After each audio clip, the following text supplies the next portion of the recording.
El misterio finalmente quedó al descubierto.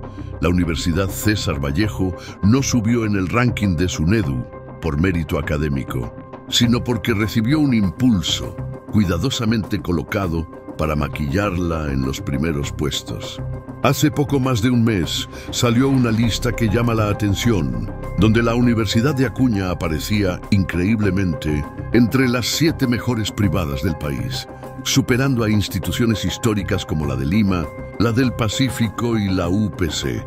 Y seamos sinceros, nadie con un mínimo de criterio creyó esa historia. Hoy, por fin entenderás cómo se fabricó ese ascenso. Y lo que vas a escuchar no es rumor ni especulación, es la explicación completa del truco detrás del ranking. En ese momento se advirtió que algo no cuadraba, que algo olía mal. Y no era una sospecha ligera.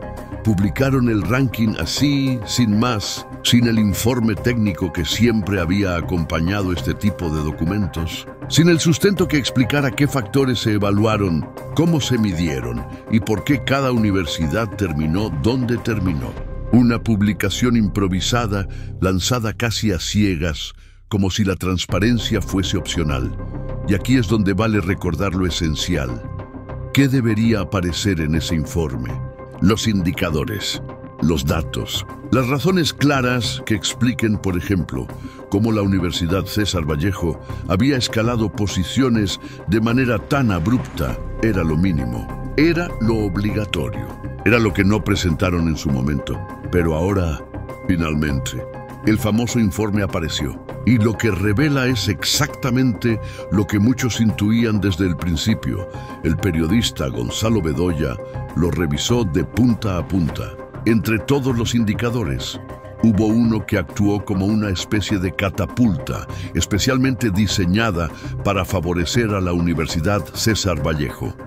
El tiempo promedio de titulación, es decir, qué tan rápido un bachiller obtiene su título profesional.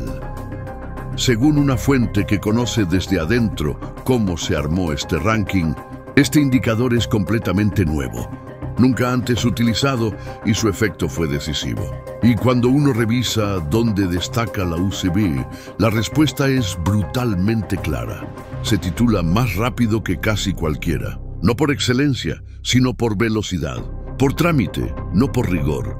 El informe casi lo grita. La Universidad César Vallejo funciona como una antigua máquina, donde el objetivo no es formar profesionales, sino producir títulos, uno tras otro, en una cadena industrial que no descansa. Y bajo este nuevo modelo de evaluación, mientras más rápido se titula un estudiante, mejor puntaje recibe la universidad. Resultado: una universidad que antes no destacaba en calidad académica, de pronto se dispara en el ranking como si hubiera descubierto la fórmula secreta del éxito educativo. La conclusión es innegable. Si este indicador no hubiera sido incluido, la Universidad César Vallejo simplemente no habría subido. Ni milagro, ni mérito. Diseño, y tú lo sabes bien. En educación, la velocidad jamás es sinónimo de calidad. Una tesis no es un formulario, no se llena en serie, ni se produce como si fuera un lote de productos. Una tesis requiere tiempo, investigación, metodología, análisis crítico, correcciones, revisiones, asesorías. Pero aquí, todo indica que el proceso está adaptado para ser más rápido que riguroso. Nuestra fuente añade otro dato clave en las carreras de salud, como medicina o enfermería. Es normal que las titulaciones sean más rápidas porque los egresados necesitan el título para acceder al Serum. Por eso, universidades que destacan en ese rubro suelen tener tiempos promedio más cortos, pero ese no es el caso. La Universidad César Vallejo no tiene una población fuerte de estudiantes de salud. Sus alumnos de medicina son pocos y no tienen el peso suficiente para mover todo el promedio. Es decir, esa rapidez no se explica por necesidad profesional, sino por un modelo institucional que produce títulos a una velocidad impensable en universidades tradicionales. Y si todavía te quedaba alguna duda, esto explica perfectamente otro misterio que muchos criticaron desde el inicio. ¿Por qué Sunedu, por primera vez en su historia, decidió hacer un ranking separado para privadas y para públicas? Jamás se había hecho, jamás había sido necesario. Hasta ahora, la respuesta está en los mismos datos que ellos intentaron ocultar. Los tiempos de titulación en universidades públicas son muchísimo más largos. Si se hacía un ranking global, la diferencia habría sido demasiado evidente, demasiado escandalosa, demasiado incómoda. Las públicas habrían bajado, las privadas de baja exigencia habrían subido y el favoritismo habría saltado a la vista. Separarlas fue la solución perfecta para evitar que el maquillaje se corriera. Porque sí, hay que decirlo con todas sus letras. Pareciera que todo estaba preparado para colocar a Vallejo arriba sin que se note la receta. Y la historia no termina ahí. Una fuente también reveló que Sunedu realizó otro cambio clave. Modificó la forma de medir la producción académica. Antes se evaluaba la productividad en relación a la cantidad de estudiantes o docentes. Ahora simplemente se cuenta el número total de publicaciones. Un cambio sutil pero devastador.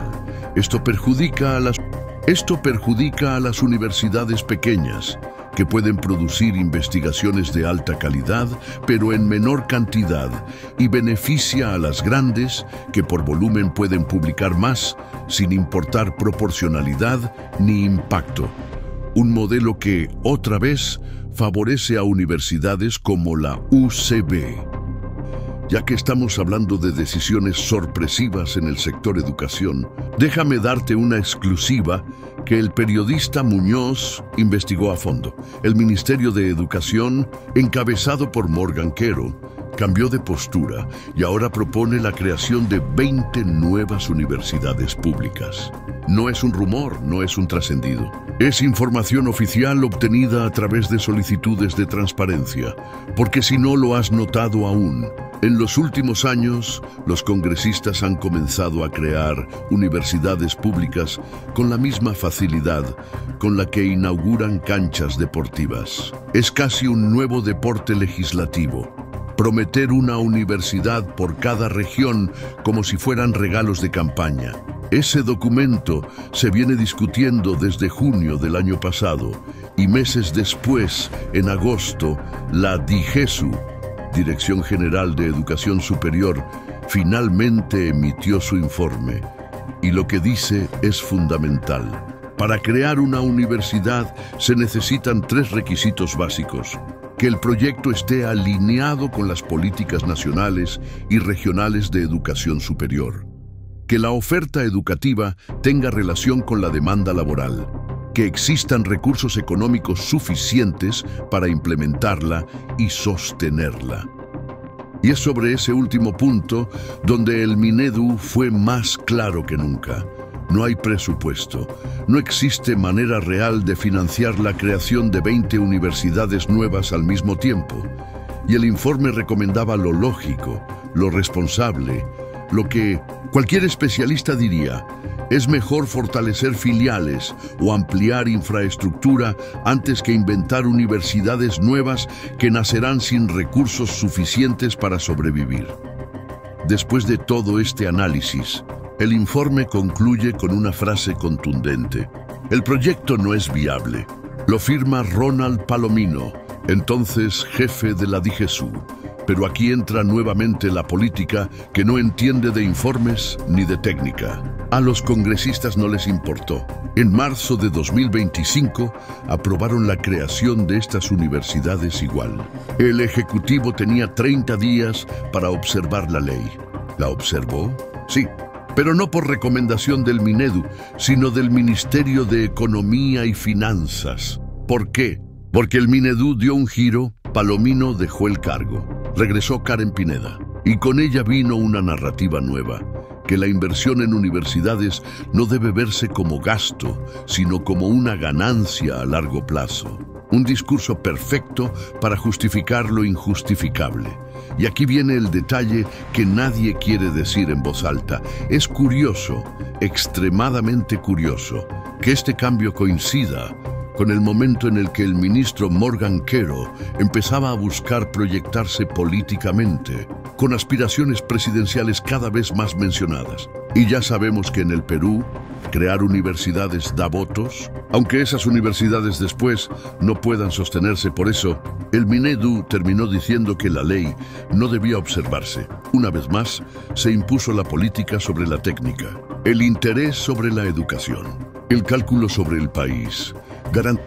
Garantizar educación de calidad no es un lujo ni un capricho, es una responsabilidad moral. Es asegurar que cada estudiante público o privado reciba algo que valga más que una firma en un diploma. Que detrás de cada título haya horas de esfuerzo, investigación y aprendizaje real, y no trámites acelerados para inflar estadísticas.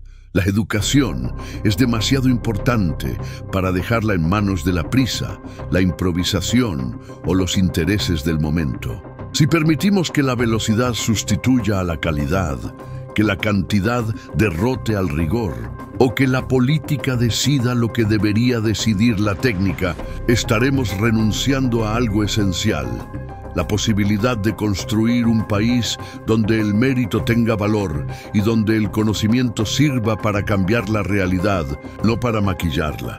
Porque al final, más allá de cualquier ranking, cualquier lista o cualquier discurso, hay una verdad que no se puede esconder. Un país solo crece cuando la educación es un compromiso con el futuro y no una herramienta del presente político. Este es Crónicas de la Realidad. Si llegaste hasta aquí, suscríbete y comparte.